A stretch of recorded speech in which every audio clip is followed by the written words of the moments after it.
अनुमान हमारी मन की कल्पना मात्र है और अनुभव हमारी जिंदगी का सबक है।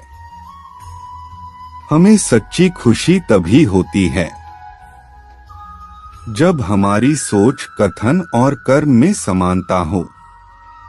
हमें जीवन में कभी भी निराश नहीं होना चाहिए, क्योंकि कमजोर तो आपका वक्त होता है, आप नहीं। आप देखते ही होंगे जैसे तेल समाप्त हो जाने पर दीपक बुझ जाता है ना, ठीक उसी प्रकार कर्म के क्षीण हो जाने पर भाग्य भी नष्ट हो जाता है।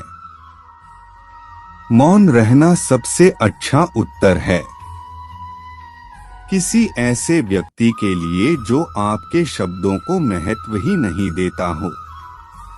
आपने देखा ही होगा, मनुष्य जब जन्म लेता है ना तो उसके पास सांसें तो होती हैं पर कोई नाम नहीं होता, और जब मृत्यु होती है ना तो उसके पास नाम तो होता है पर सांसें नहीं होती। इसी सांस और नाम के बीच की यात्रा को जीवन कहते हैं। आप अपनी जिंदगी ना किसी के अभाव में जियो, न किसी के प्रभाव में जियो। यह जिंदगी आपकी है, अपने स्वभाव में जियो। किसी के प्रति मन में क्रोध लिए रहने की अपेक्षा उसे तुरंत प्रकट कर देना अधिक अच्छा होता है। जैसे क्षण भर में जल जाना देर तक सुलगने से अधिक अच्छा होता है। आप चाहे जितना भी खुद को व्यस्त रख लो, आप जिससे प्रेम करते हो ना उसकी यादों से बच नहीं सकते हो। समय कभी किसी के लिए नहीं रुकता। आज यदि बुरा चल रहा है तो कल अवश्य अच्छा आएगा। आप केवल निस्वार्थ भाव से कर्म कीजिए और वही आपके हाथ में है। हमारी आस्था की परीक्षा तब होती है जब हम जो चाहे वो न मिले और फिर भी हमारे दिल से प्रभु के लिए शुक्रिया ही निकले। हर व्यक्ति में दया होनी चाहिए, कमजोरी नहीं। वैसे ही ज्ञान होना चाहिए, अहंकार नहीं। माता पिता बनना अत्यंत सुखद अनुभव है। उत्साह से जीवन जीना और स्वयं पर महारत हासिल करना खुशी देता है। कोई कुछ भी बोले, स्वयं को शांत रखना चाहिए। जैसे धूप कितनी ही तेज हो, समुद्र को सुखा नहीं सकता।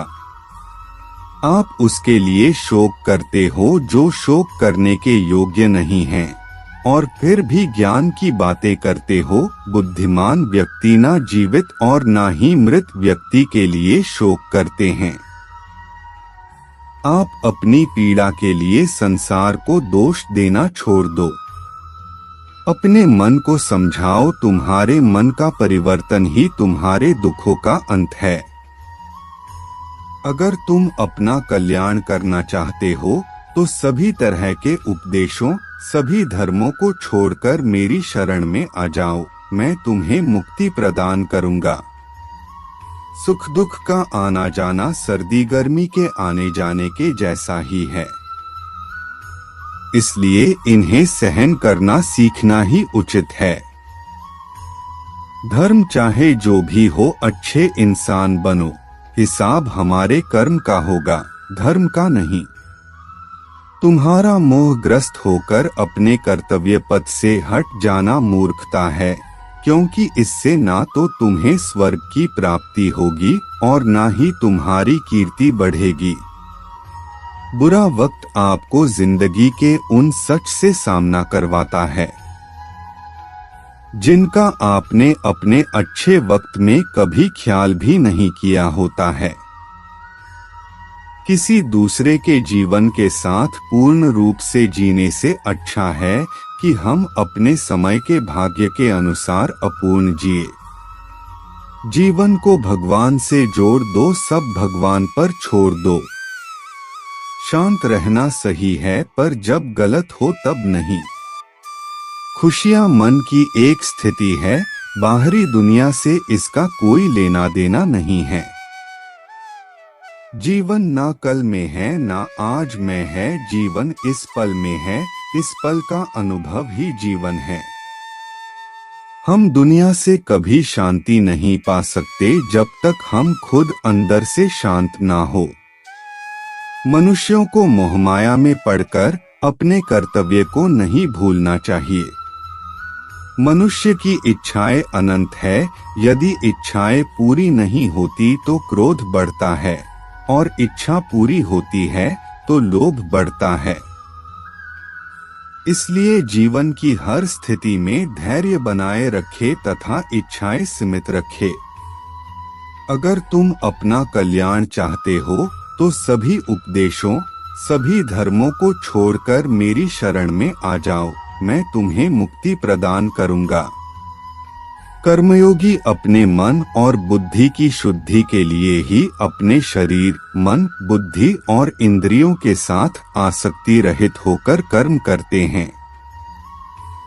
हे अर्जुन, मैं सर्वज्ञ हूँ, मैं इस सृष्टि का रचनाकार हूँ। मैं भूत, वर्तमान और भविष्य के सभी प्राणियों को तथा उनके विचारों को जानता हूँ, किंतु वास्तविकता में कोई नहीं जानता है, ना ही समझता है।